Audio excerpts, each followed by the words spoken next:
में आशा है कि आप सभी पूर्ण रूप से स्वस्थ होंगे और जो भी आपको ऑनलाइन के माध्यम से पढ़ाया जा रहा है उसे आप बहुत अच्छे तरीके से पढ़ रहे होंगे और समझ रहे होंगे। तो बच्चों, आज मैं आपकी विषय अध्यापिका स्नेहलता श्रीवास्तव कक्षा 7 के बच्चों को हिंदी व्याकरण में पाठ 2 संधि पढ़ाने जा रही हूँ, जिसे आप बहुत ध्यानपूर्वक पढ़ेंगे। तो आइए हम आपको बताते हैं कि संधि क्या है।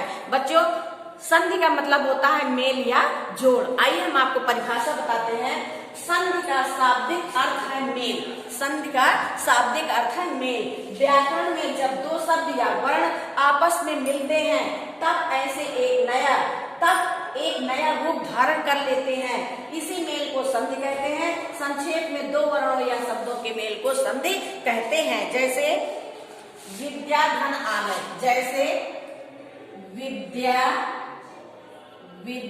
धन आलय, विद्या धन आलय क्या हो जाएगा?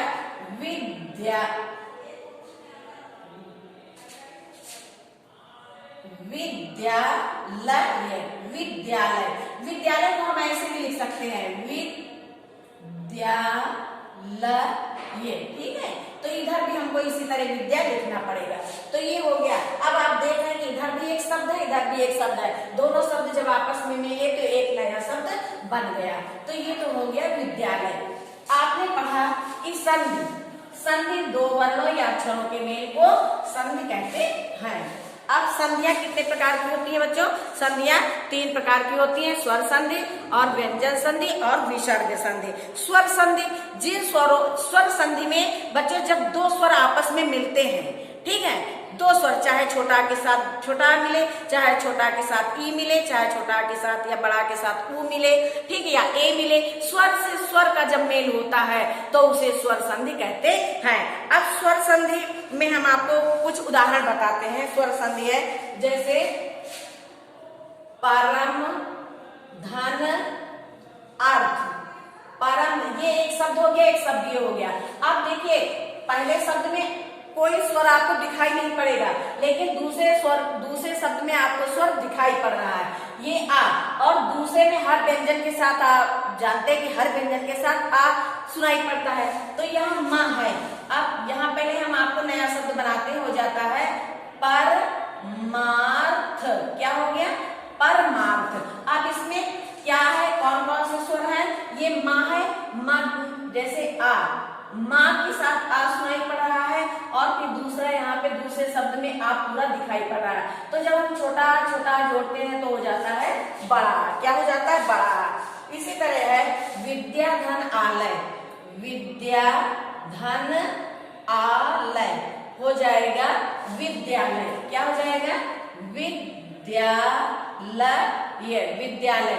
अब यहाँ पे विद्या के साथ आ दिखाई पड़ा, यानी कि बड़े आ की मात्रा है, तो यहाँ पे बड़ा, और यहाँ पे दूसरे शब्द में आ पूरा दिखाई पड़ रहा है तो बड़ा आ हो जाता है बड़ा। तो अब यहाँ पे जैसे रमा धन ईस,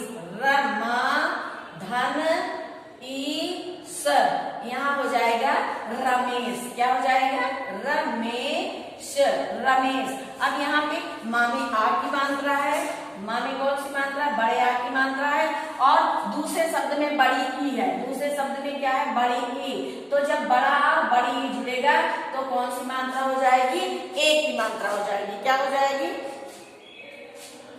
ए की मात्रा हो जाएगी। फिर इसी तरह सूर्य धन उदय। सूर्य धन उदय। अब यहाँ पे नया शब्द बन जाएगा सूर्योदय।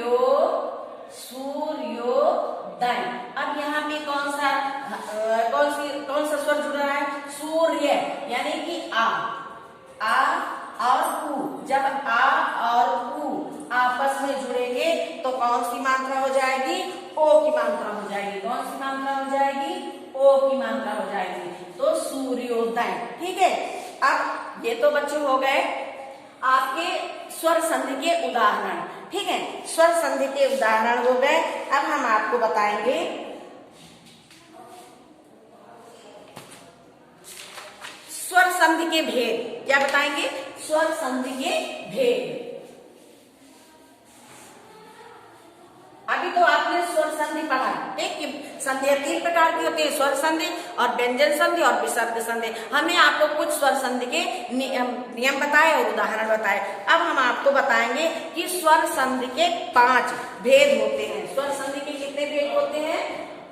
स्वर संधि के 5 स्वर संधि के 5 भेद होते हैं। स्वर संधि के कितने भेद होते हैं? 5 भेद होते हैं। नंबर 1 दीर्घ संधि,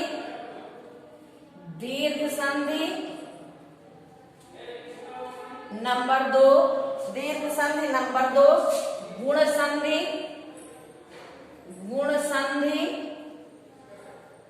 नंबर 3